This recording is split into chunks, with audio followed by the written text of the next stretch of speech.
Warning, some material found on South Carolina Spook Show may be too intense for a younger audience. Listener discretion is advised.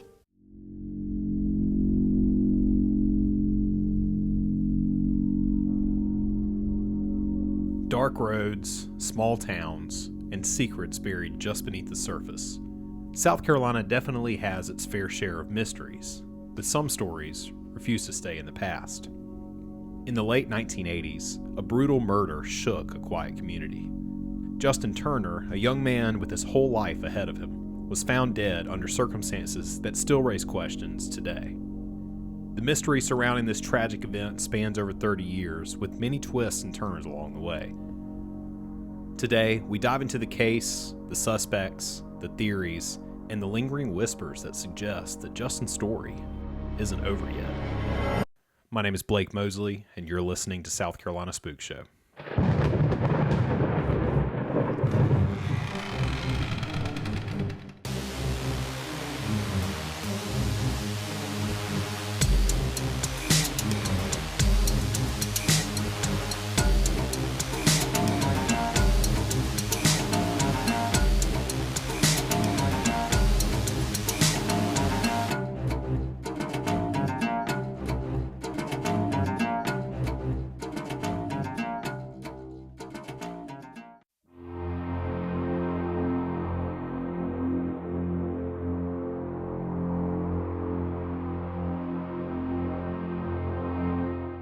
Friday, March 3rd, 1989 was a mild day that ensured spring was just around the corner in the small historic town that once boasted several cotton and rice plantations.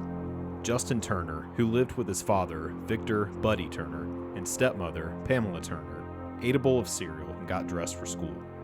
Mrs. Turner told investigators that she was in the shower when the boy left that morning before 11 o'clock to walk across the road to the Smith home, where he and Justin Smith, his best friend, would take the bus to their kindergarten class at Whitesville Elementary School.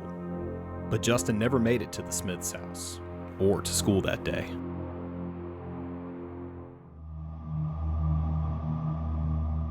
According to the sheriff's office, that afternoon, when Pamela Turner went to meet the school bus, she found that Justin was not on it, nor had he been seen at school that day. The neighbor whom Justin was supposed to meet that morning had gone outside with her grandson to meet the bus, but never saw Justin that morning. Initially, officers believed that Justin's disappearance was nothing more than a case of parental abduction and immediately contacted Elaine Pace, the child's biological mother. Nonetheless, in excess of 100 people commenced searching the area near 214 Horseshoe Road where the Turners lived. The search continued until after dark and throughout the following day. It wasn't until around 11 o'clock Sunday morning that Bill Salisbury heard someone call out, "We found him! We found him!" My son's in there. Nathan, let's No have her. camera, no camera. Where's he at? Where's he at? In there. I went in there yet.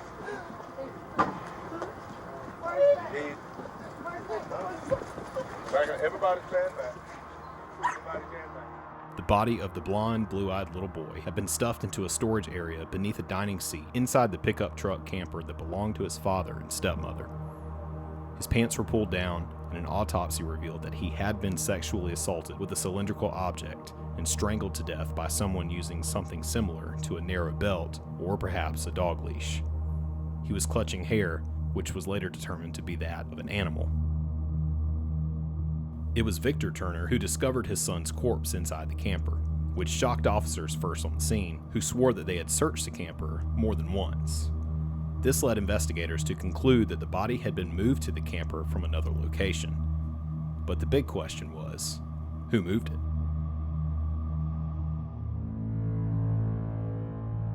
But this wasn't the only mystery.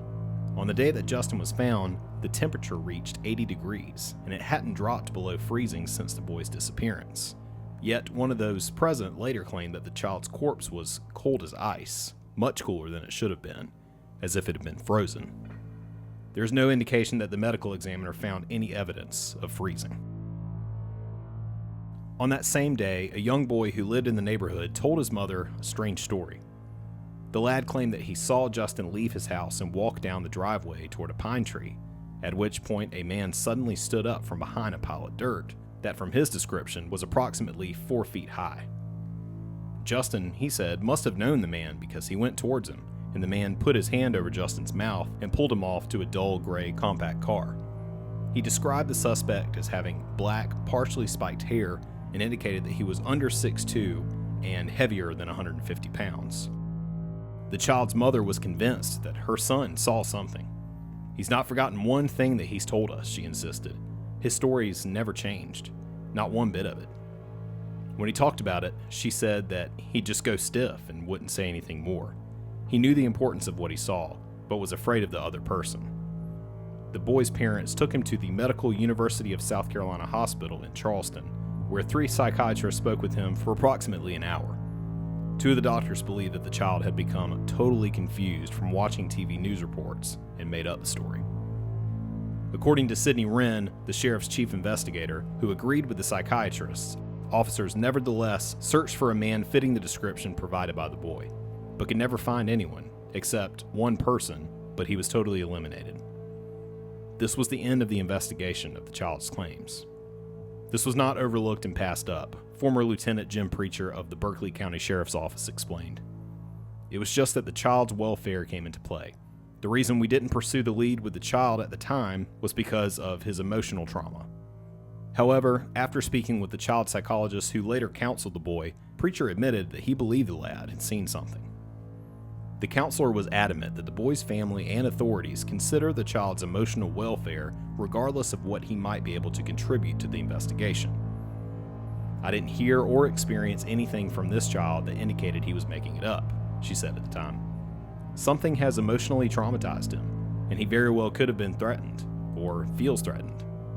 However, neither the counselor nor law enforcement officers considered the boy strong enough to withstand fierce questioning by a defense lawyer in a courtroom.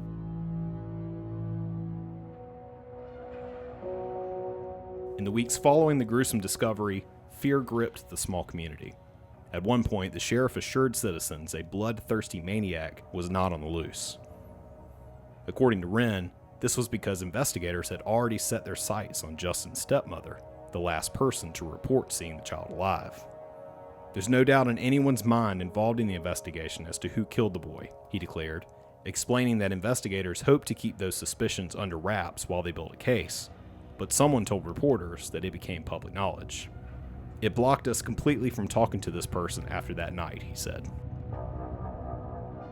Another major obstacle, according to Wren, was then Berkeley County Coroner William B. Smith Jr., whom he asked Wren not to intervene with the investigation. The coroner at the time was only 21 years old, Wren recalled. I asked Smith to let me handle the investigation, and don't do anything until I completed it. I brought him into my office. He acted like he had no problems with that. But the very next day, the news media comes out with, "Coroner calls big inquest." He screwed it all to hell. To this day, Wren partially blames Smith, now deceased, for quote-unquote screwing up the case. The investigator was also convinced that politics had a lot to do with how the matter was handled because Smith had plans to run for sheriff of Berkeley County. He was doing everything to make the sheriff's office look bad, Wren continued. I was going to need the real mother, Elaine Pace, to help me connect the evidence that Victor's mother, Justin's grandmother, had been providing me with.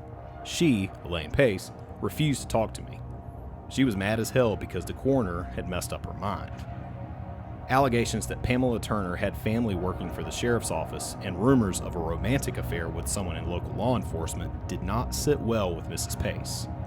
According to family members, it made her trust investigators even less. I would never even try to recognize such a statement as that because it's not true, Wren insisted. I don't know of anyone that she, Pamela Turner, was connected with like that. I know because I was the lead investigator, and there's no way I would have let that happen under any circumstances. Quote, he told his mother, "Mama, I've got something really important to tell you when you pick me up." Well, the stepmother took the phone out of his hand and wouldn't let him talk anymore, unquote. Wren is of the opinion that the boy's stepmother feared that he was about to tell a secret that she didn't want told. The former investigator's claims, however, have never been fully substantiated. The day after Justin's body was found, Wren drove Pamela and Victor Turner to the South Carolina Law Enforcement Division, or SLED's, headquarters in Columbia for polygraph examinations. She lied on every question, he alleged. Very deceptive. She refused to cooperate. When I say she refused to cooperate, she refused to admit if she was guilty. The veteran investigator claimed that Pamela Turner had taken Valium prior to the examination, and as a result, Wren made arrangements to have her retake the examination the following day. His plan, however, was foiled when Berkeley County Sheriff M.C. Cannon disclosed to the media that the stepmother was considered a suspect, after which she refused to cooperate. By that time, she had contacted a lawyer, and the lawyer said, "Oh, no, you're not going back," Wren added. "I had Victor's mother go to him, Victor Turner, and get him by himself to talk to him in detail to get him to come forward. By this time, we knew that he knew what went on, but she, Pamela, had something over his damn head so that he wouldn't say anything. What it was, I'm not sure." Of the coroner's inquest, Pamela Turner's lawyer at the time said more than half the testimony was inadmissible, irrelevant, and prejudicial. Witnesses had spoken of suspicious psychic visions experienced by the boy's grandmother and odd statements supposedly made by Mrs. Turner and her husband. Nevertheless, the jury recommended that Pamela Turner be charged with Justin's murder, and investigators arrested her minutes thereafter. The charge was subsequently dropped due to lack of evidence. Wren agreed with the attorney's assessment of the grand jury, saying the so-called evidence presented amounted to baloney. He said there was no more probable cause for an arrest because, quote, "all of the information that was presented to the jury was hearsay evidence that was never substantiated," unquote.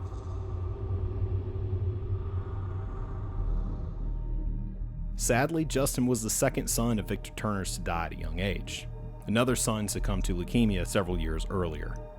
The Turners ended up moving out of the area, and Pamela, who had been a lifelong resident of Berkeley County, changed her name and they moved to Spartanburg. Elaine Pace, Justin's mother, revealed to a reporter in a 1991 interview that she struggled with her grief and wondered how she could let it go. "You never stop bleeding on the inside," she said. Mrs. Pace died December 26, 2004, of cirrhosis of the liver, never knowing what happened to her son. She and Justin now lay side by side in the mausoleum at Somerville Cemetery in Dorchester County. Russell Pace, who Elaine married after divorcing Victor Turner, told the Post and Courier that he didn't want to dig into the painful memories of the child's death by talking about it. After 25 years, he said he felt that he had fulfilled his promise to his late wife to keep the case alive. "It's just too hard to talk about it," he added. "It's been very hard for my dad. It's been very hard for everybody," Cody Pace, Justin's half-brother, admitted. When she, Elaine Pace, was dying, one of her last wishes was to have my dad pursue the case. So even as she was dying there, it was on her mind, consuming her. Looking back, she was miserable. "It's always going to be on my mind until something happens, because that was my mom," he continued. "She didn't get closure. It affected her relationship with my dad a lot. I just don't understand how someone can live with this for so long and not say anything. I just don't understand how they can live with themselves."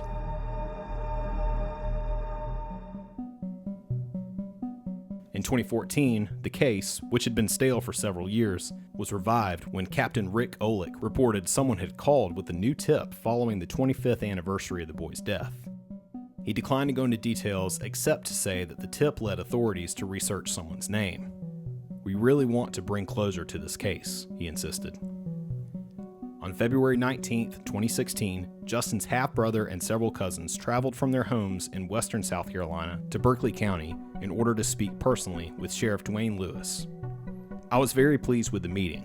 It's the first opportunity that we've had in many years to meet with the sheriff," said Amy Finley Parsons, Justin and Elaine's cousin. "They currently have a new set of eyes looking at the case, and we're hoping to maybe pursue some things." Several years ago, Amy created a Justice for Justin Lee Turner Facebook page to keep the case in the spotlight in hopes that the killer would eventually be brought to justice. "I've had a lot of people come forward and share their concerns, their prayers, and their thoughts," she continued. "Someone has lived with this for 27 years. That's a long time to live with a weight like this on your shoulders. Come forward. End it now. It's as simple as that. You can't just take an innocent child like that and brutally murder them, throw them out like trash. Someone who does that is a monster. You just can't do that. The reason we're here is because his whole immediate family, with the exception of his brother and cousins, they're all gone," added Denise Finley, another cousin. they've passed away. His grandmother died 3 years ago. She was the last living immediate relative. We're here to take their place. Justin was a sweet little kid, and he was just so lovable.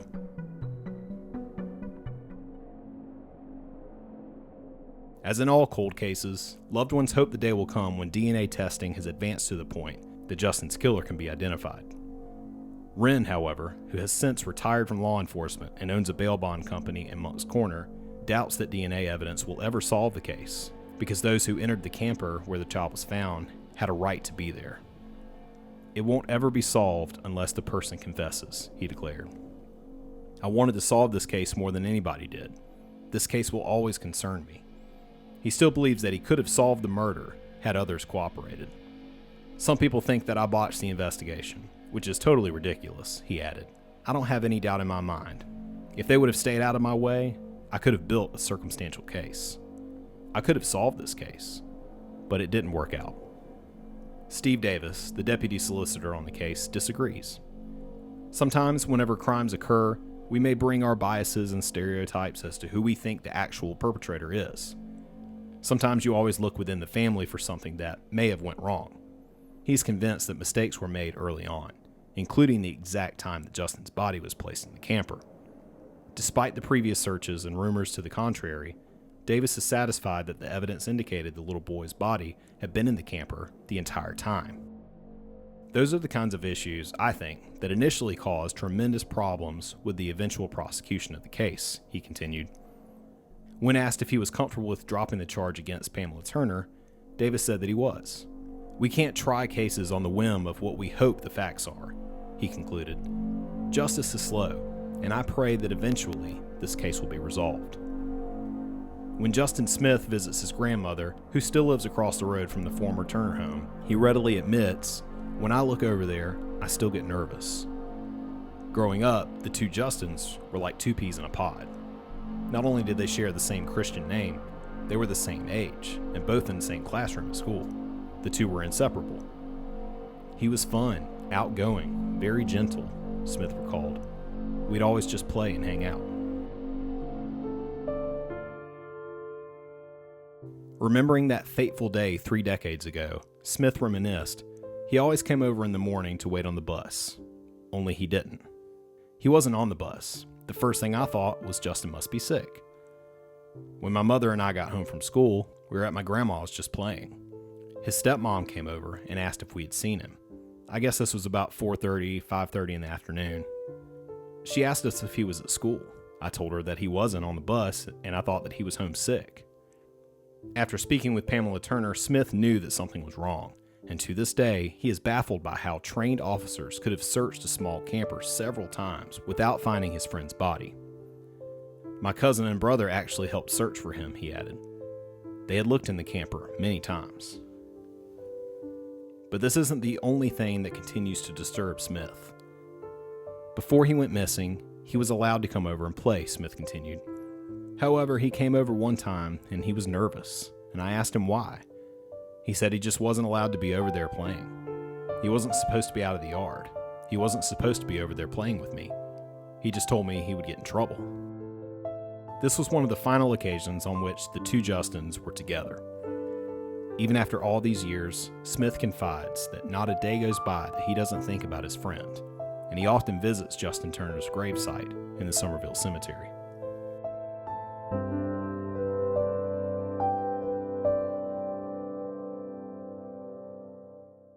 Coming up on South Carolina Spook Show, we'll conclude our story of Justin Turner's murder, but fair warning, it's not the happiest of endings. And later, the Old Stone Church has a long history and is probably best known for its haunted graveyard. It's the burial site for one of South Carolina's most infamous ghosts, Eliza Huger. The Witch Queen of Clemson is coming up on South Carolina Spook Show. So, Doctor, tell me everything you know about this man. His name is David Engelman, and he came to us when he was a boy. You mean this is that David? The one who murdered his foster parents and tried to burn down the house with his sister inside? For 13 years, he never showed the capacity of violence. Obviously, he has some capacity for violence. He murdered half your fucking staff. Well, where do you think he'd go? think he'd go looking for his sister. Detective, I pray you find her before he does. Where is she? Get a patrol car there now. I'm on my way. What do you have planned for the summer, Timmy? I'm off to Camp Palmetto. Heard you got a summer job. Up at the new camp for Mary's Lake. That's why I applied here, so I can get some experience with kids. I can't believe you talked me into this. What the f are you doing in here? Chris!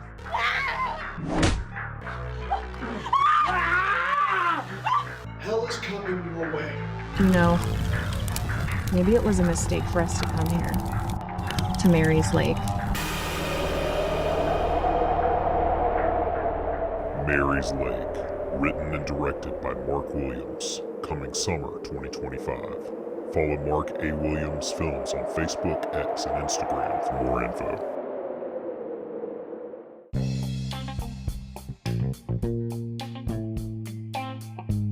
If you're anything like me, free time is limited. So things like yard work are just not doable. And if you're also like me, you don't even own a lawnmower. That is why All Above Landscaping is the right choice. All Above includes a variety of options when it comes to your landscaping needs, including lawn installation, design, irrigation, debris removal, maintenance, and much more.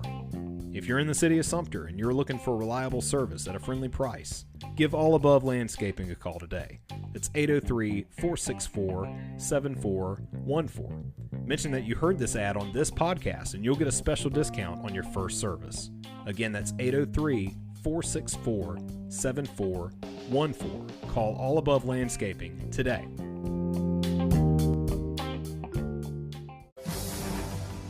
Breaking news coming into the Count on 2 News Desk in the Low Country. Berkeley County Sheriff's Office has made 2 arrests in a 1989 cold case involving the death of 5-year-old Justin Turner. News 2's Raymond Owens joins us live right now. It had been more than 3 decades since Justin Turner's body was found, but investigators were only able to make headway in the cold case after reopening it in 2021, said the Berkeley County Sheriff's Office in a news release. The office said that it has a unit that reviews old cold cases for new information or the application of new technology that may help to solve them.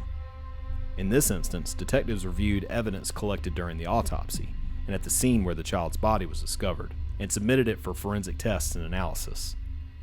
That led to the arrests of Victor Turner and Megan Turner, who previously went by the name Pamela, as mentioned earlier. We have dedicated detectives who are committed to reviewing and investigating criminal cases where factors have prevented a timely resolution of justice, Berkeley County Sheriff Dwayne Lewis said in a statement. These detectives have worked hard to be sure that the life of Justin Lee Turner is remembered and that his murderers are brought to justice. Authorities alleged in court documents released that the boy was strangled with a ligature on or around the early morning hours of March 3, 1989. His official cause of death was strangulation, and a ligature suspected to be the murder weapon was found at the Turner's home. It matched the ligature marks on the boy's body, and fibers on it were consistent with his shirt collar material. Investigators believe that Justin Turner's body was hidden inside of the camper a short time after his death, and court documents included a forensic pathologist report that suggested that the boy died near the time that he was last seen alive. Sheriff's deputies had gone to the Turner's home on the afternoon of March 3rd when the child's parents told them that their son never returned home from school. However, witnesses claim that Justin Turner did not get on the bus and did not go to school that day, and he was marked absent from classes. He never got on that bus. He never got on that bus because he was dead inside that house, Sheriff Dwayne Lewis said during a briefing. I can't think of a more tragic, horrendous murder. A 5-year-old boy. The warrant for the Turner's arrest said that Megan Turner had claimed that she did not see her son leave that day to get on the bus, like she normally did, because she was taking a shower. She told law enforcement that the boy was last seen alive earlier in the morning before he left, and that they had argued. She provided misinformation to investigators about her specific whereabouts on the morning of Friday, March 3rd, 1989, and provided inconsistent information about her activities, the warrant said. It also pointed to inconsistencies in Victor Turner's behavior, especially in the film sequence where he found his son's body.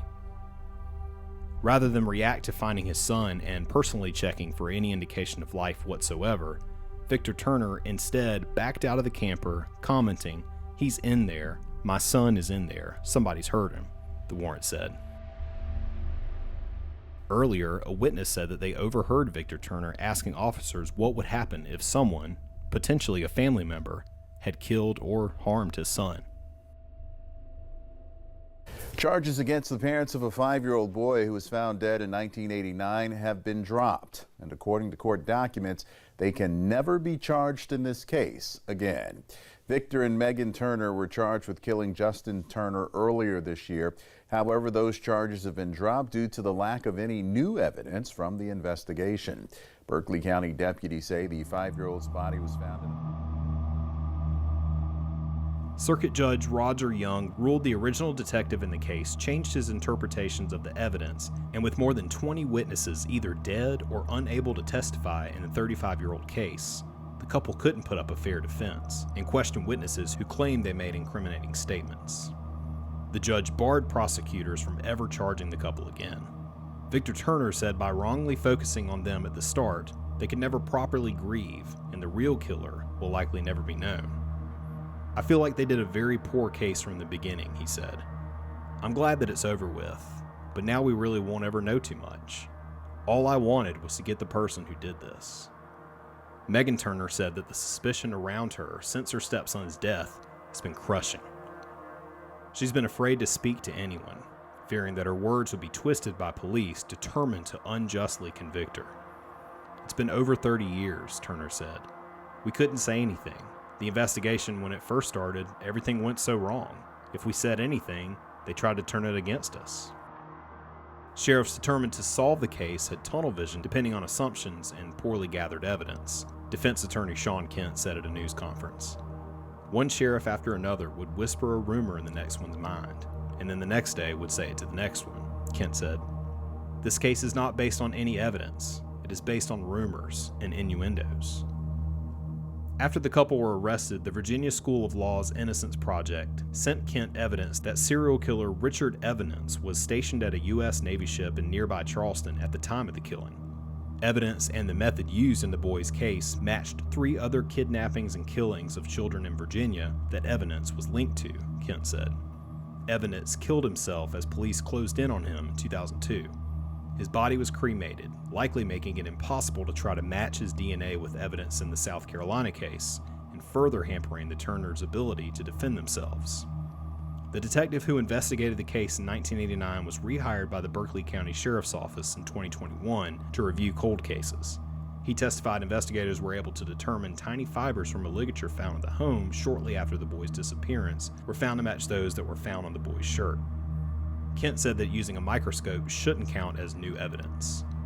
When they arrested the couple, deputies changed their theory on how the boy was killed, saying he was strangled with a dog collar attached to a leash instead of just the leash. The new theory only came after deputies bought a collar and tested it with a mannequin, defense lawyers said.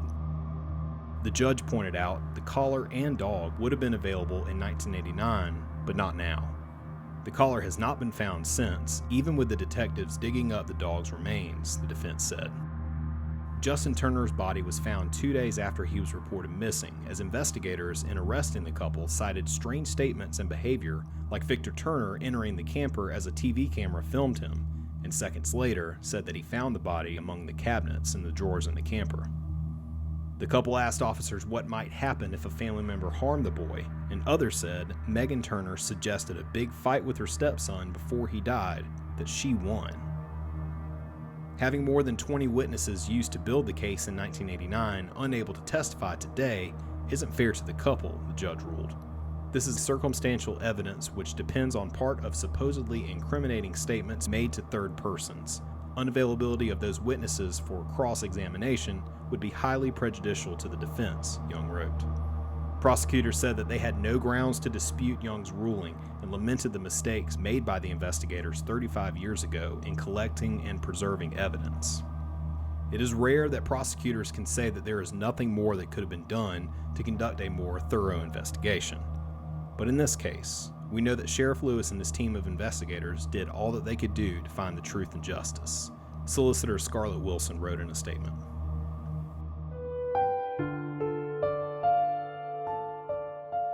Other family members of Justin Turner issued an unsigned statement through prosecutors saying that the system failed.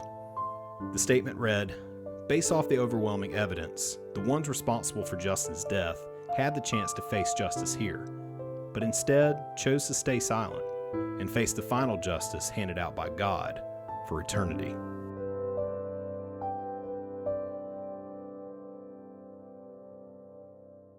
Coming up on South Carolina Spook Show, the Old Stone Church has a long history and is probably best known for its haunted graveyard. It's the burial site for one of South Carolina's most infamous ghosts, Eliza Huger.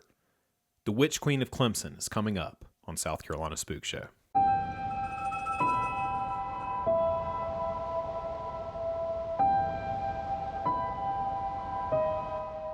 The historic Old Stone Church in Clemson has been a fixture of the landscape for over 200 years. The church began as Hopewell Kiowa Presbyterian Church in 1789. By 1791, the congregation, which had been admitted to the South Carolina Presbytery, was worshiping in a log cabin near the Kiowa River. The log meeting house burned a few years later, and construction of this church began in 1797. The stone church was completed in 1802. This remained the house of worship until the congregation moved to Pendleton in the 1820s. In the late 19th century, as the church and graveyard began to fall into disrepair, the Old Stone Church Commission was formed to restore and maintain the property. Folks say that this church is home to a haunted gravesite that no plants will grow on. One grave in particular appears to attract lightning. It's shattered where there should be a name, the name of the woman resting eternally there, 6 feet below. Legend says that this woman is from the low country of South Carolina, and her name is Eliza Huger. The walls around her grave have been built and rebuilt because of the lightning that has struck her resting place time and time again. Locals say that you can toss a coin on her grave for good luck, but that taking one is a fool's errand that one might regret. Eliza Huger is also known as the Queen Witch of Clemson. Though little is known about how she lived and died, there are legends that have made her quite infamous. According to some of the legends, Eliza was born to a wealthy family in Charleston, South Carolina. She found her way to New Orleans, where she was supposedly a bit of a wild child. Some versions of the legend say that 2 of her brothers went out that way to bring her back home. However, they found her in a brothel working with a client. They shot and killed her and brought her body back home. Allegedly, due to the unseemly circumstances of her death, Eliza was not welcome back home, so she was buried in the upstate. The brick walls were supposedly built around her grave to contain her quote-unquote sinful spirit. Over the years, the walls kept falling apart, and new repairs never lasted long. Lightning has struck the grave so many times, obliterating all the words except Brother's Sorrow.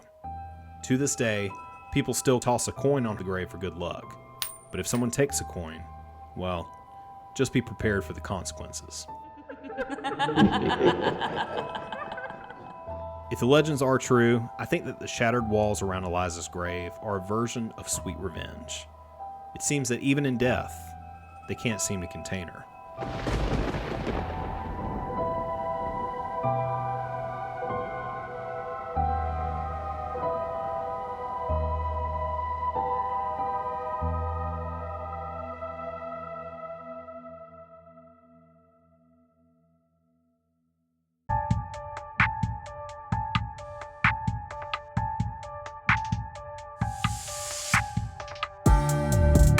Hey everybody, thank you for checking out another episode of South Carolina Spook Show.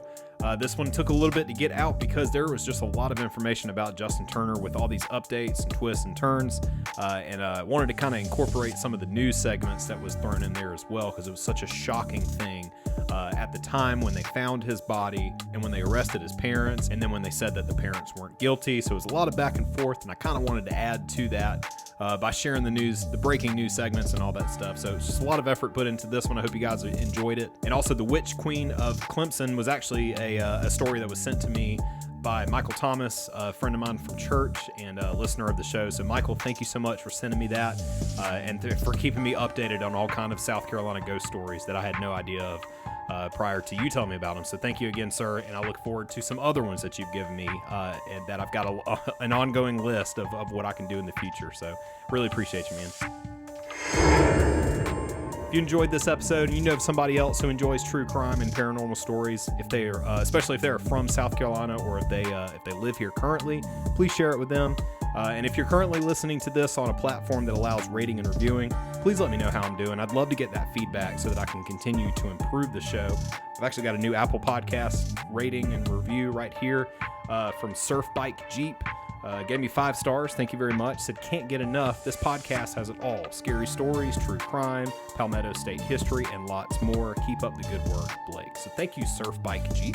I really appreciate you listening to the show and for leaving that rating and review on Apple Podcasts. Wherever you guys can do that, it helps me out tremendously. I'll make sure to give you a shout out as well on future episodes. I want to thank Mark Williams again for coming on the show. You guys heard a trailer for Mary's Lake coming out sometime this summer. Mark was such a great person to sit down and chat with and find out the inspirations and the writing process for that movie that he's got coming out. I'm very excited for that. Make sure you guys go follow Mark A. Williams Films everywhere that you can so that you can stay up to date as to when that comes out. And I'll make sure to keep plugging that here on the show and playing that trailer for you guys. I think it's going to be really cool. If you want to check out that interview on YouTube as well, it is up on my YouTube channel for the show where you can see me and Mark have a chat. If you're kind of confused about characters or people that we spoke about, there's some photos thrown in there that you can check out as well. Some clips from the movie playing in the background in addition to that too. And then also watch the trailer for that movie and go support local art and talent. It's pretty cool. I can't wait for this movie to come out and you guys can see it as well. So if you want to follow the show on social media, we're on Facebook, Instagram, TikTok, and Threads. It's at South Carolina Spook Show. Also on X, it's at SC Spook Show. And also, if you want to subscribe to the YouTube channel for the podcast, I am starting to post episodes on there that you guys can have some visuals to kind of go along with it. It's at South Carolina Spook Show. Go give it a follow. Give me some likes on some of the videos that's already up there if you feel so inclined. And if you want to be notified when new videos are uploaded, turn on that notification bell. It'll send you an alert every time I upload something for these new episodes. So, and thanks to everybody that's already done that as well. I really appreciate it. If you want to send me your own personal stories or episode suggestions like Michael did, you can email me at scspookshow@gmail.com, or you can shoot me a message on any of those social media sites that I mentioned before. If you don't mind checking out my other podcasts, When Words Fail, Music Speaks. It's all about music and mental health. I do that with my friends James Cox and Amanda Dolan.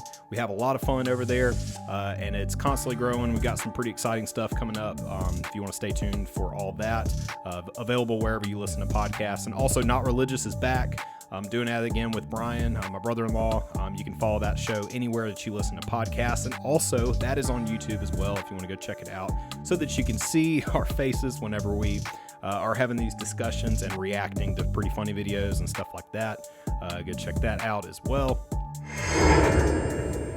And if you want to get your claws on some South Carolina Spook Show merch, I do have some designs available on TeePublic. If you want to go check out the store, there's a link in the description of this episode. And grab yourself a t-shirt or a hoodie or a coffee mug or whatever. You can basically choose any design that's up there and put it on whatever you want, whatever color you want. And it helps the show out in a totally different way.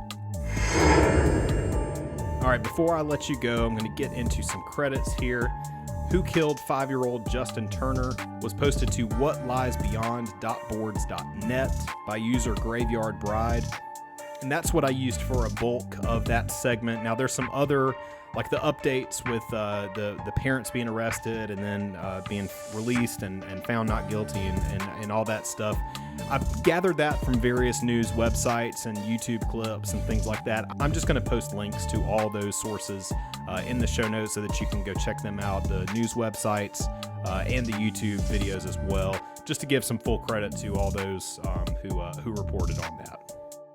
All articles, stories, and sounds used on South Carolina Spook Show are the property of their respective authors and composers, and it's used for purposes of commentary and review. No copyright infringement is intended. Thank you again for listening. I'm your creator and host, Blake Mosley, and This is South Carolina Spook Show. Y'all stay spooky.